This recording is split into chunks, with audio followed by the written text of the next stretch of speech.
Y estamos muy felices realmente de recibir al Pastor Molina nuevamente porque vamos a estrenar Tiempo de Dios, edición 2023. Ajá. Hoy lo vamos a presentar, después por supuesto lo dejaremos solito como siempre, pero en nuestro primer programa quisimos presentarlo para charlar un poquito con él, Pastor, y darle la bienvenida. Para nosotros es un honor, un placer realmente recibirlo. ¿Cómo está? Bien, bien. La verdad que bien, comenzando un año con todas las pilas. Bueno, es febrero. Sí, en enero estuvimos de vacaciones, anduvimos por algunos, fuimos a visitar la familia La Pampa, estuvimos en otro lugar de unos días de vacaciones y ya incorporándonos hace un tiempo en la iglesia, ya con bastantes actividades y demás. Y bueno, todo lo que viene por delante ahora, ya pensando tan prontito, ¿no? Algunos que me escuchan allí no van a querer saber nada del colegio. Sí, sí. Ya empezó todo. Ahora Ya el jueves empezaron a se hacer presentan los números. directivos. Sí, sí, sí, ya empezaron. Ya el personal de maestranza ya están a full, pobrecito ahí, laburando, limpiando, acomodando. Se imaginan que lo que es el predio nuestro, pasto, y no solo eso, sino que el tinglado, que ahí Sí. todavía estamos en la lucha para poder cerrarlo. Había recursos, pero no conseguimos gente, gracias a Dios, porque están trabajando, estaban todos ocupados, pero estamos pensando en eso y proyectando el cerrar por parte. Y eso está todo muy sucio, así que los chicos están aprontando todo para recibir después a los maestros, a los profesores, ya para comenzar un nuevo año. En cuanto a lo familiar, feliz, contento, bien con mis hijos, con mis nietos que hablábamos recién, así que una bendición, igual que con la iglesia, con las congregaciones, ya que estamos en este tiempo a cargo de Viale, Aranguren, Hernández, Victoria y Nogoyá. ¿Y las Iglesias Unidas de Ramírez, Pastor? Ahí andamos medio flojitos. ¿Qué pasa porque con eso? Nosotros sufrimos un golpe bastante fuerte que fue el fallecimiento de nuestro hermano Eduardo, que era el líder natural por su edad, por su sabiduría. Eduardo App. Exactamente. Claro, y lo extrañamos porque Sí. nosotros siempre lo recibíamos para Navidad y para Pascuas, para el tradicional mensaje, como lo hace usted, como hacen los demás pastores, ¿no? Y él nos convocaba y como que no andábamos con muchas vueltas porque, che, Rubén, vamos y bueno, Claro. y ya empezamos. Claro. Y ahora una cosa u otra, tenemos todos siempre muchas actividades, pero esto es tan importante, ¿no? El estar juntos. Hace poquito no sé qué actividad tuvimos, que me llamaron uno o dos hermanos, pastor, tenemos que volver a eso. Y con algunas situaciones que hemos vivido, bueno, nos juntábamos cuando y todavía no nos hemos puesto de acuerdo, pero estamos en compañerismo, compartimos reuniones de jóvenes y eso, siempre están las invitaciones y demás de una congregación a otra, así que la unión está, pero tenemos que llevarla a cabo por medio de motivos de oración y reuniones en los distintos lugares.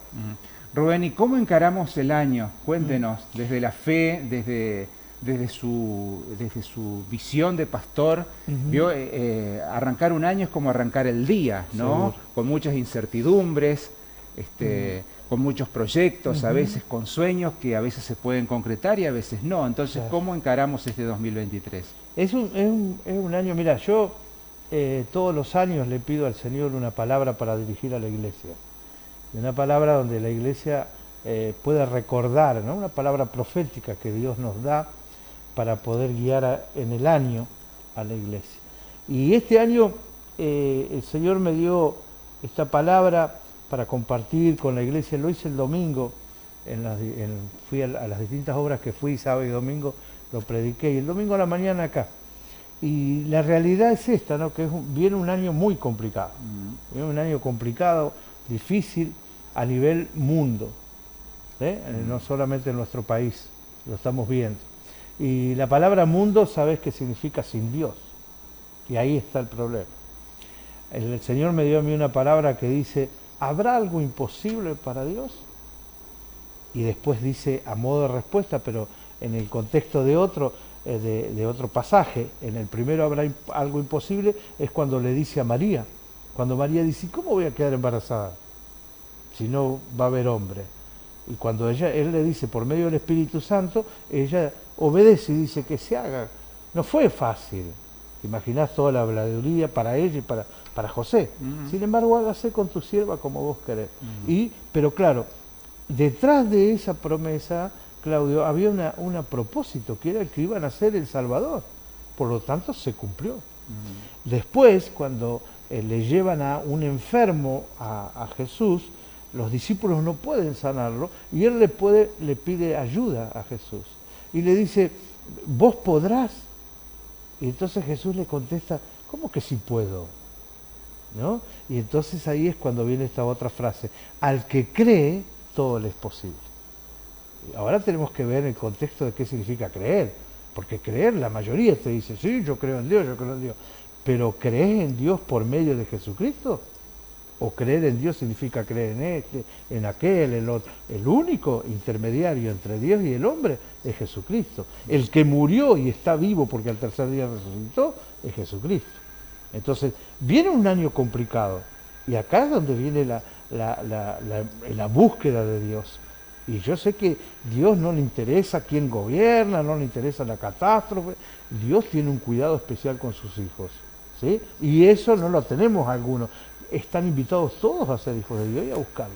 Cuando uno pone su fe en Dios, las cosas pueden venir de distinta manera, ¿no? Pero yo creo que para los creyentes este año va a ser, a pesar de las dificultades, va a ser un año de testimonio de lo que Dios hace. Si vale el término, para que la gente conozca el eslogan del año de la iglesia. Pero yo le decía a la iglesia, le digo, pero podríamos poner otro que no es bíblico. En la cancha se ven los pingos. Porque creyente mientras está la cena llena, cualquiera. Creyente mientras hay plata, creyente mientras las hojas crecen, bárbaro. Pero ¿y cuando no hay nada, en quién cree? Y en estos días estaba compartiendo una canción, más que nada destacado porque lo canta una chica hermoso, ¿no?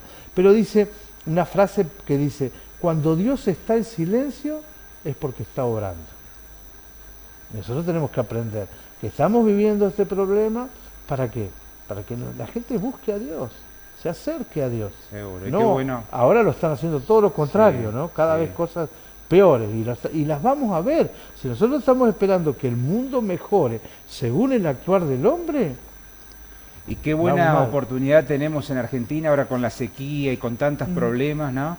Con este año electoral, además de poner todo en manos de Dios para que se haga su voluntad y que los argentinos elijamos correctamente. Vos sabés que los otros días, sí, a la pasada, estaba viendo no sé cómo se llama el de Cosquín, pero es cumbia. Sí. Viste que hay rock, está folclore y hay cumbia. Y estaba cantando Giancarlo, un cumbiero de aquello viejo. Y decía, esto no es cosa de hombre, Dios lo tiene que arreglar. Si no lo arregla Dios, y arreglar Dios no significa que nos sentamos ahí, es actuar según lo que Dios nos dice. Gente honesta, gente buena, gente que haga las cosas que lo que hace, lo que Dios nos mandó, que amemos al prójimo, no que nos amemos nosotros y nos llenemos de plata nosotros, ¿no? Sino que podamos hacer, es decir, todas aquellas capacidades que de hecho la Argentina las tiene, ponerlas al servicio de la gente y no al servicio de nosotros mismos, ¿no? ¿Y qué es lo que está pasando? Estamos viviendo en una sociedad muy egoísta. Ahora, por ejemplo, se quejan todos. ¿Y dónde está Dios? Pero cuando llega el tiempo en que Dios sí está y los bendice de distinta manera, ¿qué hacen con el dinero? Viven ellos y los demás. A la gente dice, ¿dónde está Dios que hay tanta pobreza? Recién estábamos comentando, audiencia, con Claudio, esto que hemos estado viendo en los programas de televisión, de este matrimonio con varios hijitos hermosos, viviendo allá en Chaco, en un lugar donde no tienen luz, donde no tienen agua, en un lugar terrible. Y la gente pregunta, y seguramente muchos de los que están mirando dicen, ¿dónde está Dios? Dios está. Las cosas están. Los que somos malos es la gente que reparte mal. Muy bien. Imagínate que ahora lo compraron a ¿cómo es? Al jugador. Sí, 200 millones. Sí. Vos no lo podés entender. Claro. Y al costadito hay gente muerta de hambre. Es verdad. Nosotros colaboramos con un hogar en Goma, ¿sí? Que tiene 300 chicos, 100 y pico en el hogarcito que se está haciendo y en otra aldea 200. ¿Sí? Todos huérfanos. La mayoría llegaron con desnutrición. Y viven en Goma, ¿sí? En ese lugar, y el pastor Patricio, un amigo, dice, vivimos sobre las riquezas, porque ahí están todas las multinacionales, oro, níquel, todo lo que lo tienen ahí, y los de arriba, todos bajo la pobreza. Ese es el mundo en el que vivimos. Arranca Tiempo de Dios, pastor. Allí está su cámara, allí está la audiencia, Bueno, atento para escucharlo. yo ya creí que había predicado, pero mira, vos sabés que este año no pudimos estar, o yo no pude estar en el 22 porque comenzamos mal, diríamos con la pata izquierda, pues tuvimos un problema en una de las piernas y se fue retrasando y ya después nos costó retomar. Pero siempre es un gusto y gracias a los directivos del canal, a Claudio, a Mauro, a Brian, que siempre están ahí atendiéndonos para que podamos salir al aire, agradecerles y sobre todas las cosas querido agradecerles porque salimos un ratito antes del noticiero. Y a mí me gusta esto, porque como cristiano soy portador de buenas noticias. Pobre Claudio, a veces no tiene que dar las buenas, o tiene muy pocas noticias, son más malas, ¿no? Porque vivimos en un mundo así. Y se complicó y doy gracias a Dios, ¿no? Cuando yo estuve pasando por esa situación, había una frase en mi vida, porque aún los doctores estaban complicados con el diagnóstico y qué hacer y qué no hacer con mi pierna.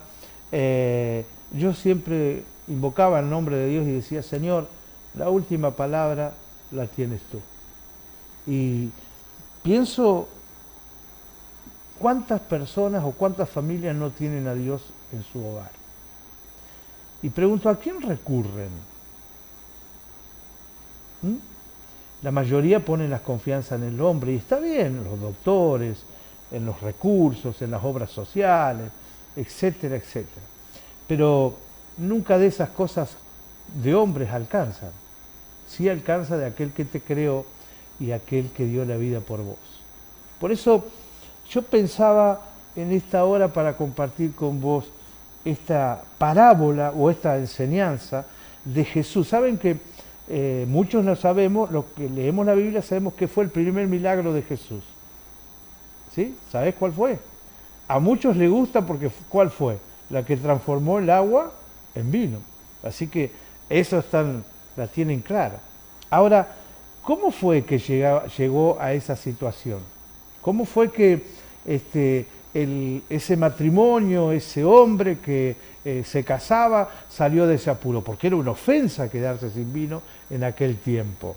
En una fiesta, se imaginan las críticas, etcétera, etcétera. Y resulta que estaba invitado María, la mamá de Jesús, estaba invitado Jesús, los discípulos y otra gente del pueblo. Y cuando llega el momento de quedarse sin vino, le preguntan a María y María dice, díganle a él. Jesús se enoja con María, ¿no? Pero luego le dice, llenen esas tinajas con agua y él las transformó en vino. La pregunta es, o mejor dicho, la reflexión es esta. Gente, qué lindo es invitar a Jesús a nuestra casa. Qué bueno que es tener a Jesús, el Dios Todopoderoso, en nuestro hogar. ¿Qué hubiese pasado si Jesús no hubiese estado en ese momento? Hubiese sido realmente un matrimonio, un casamiento, un fracaso absoluto. Y así sucede también cuando en nuestras familias no tenemos a Jesús y nos manejamos con nuestros propios recursos y capacidades. Y viene el agotamiento, viene la desesperación, viene el estrés, viene la ansiedad, etcétera, etcétera. El mal humor.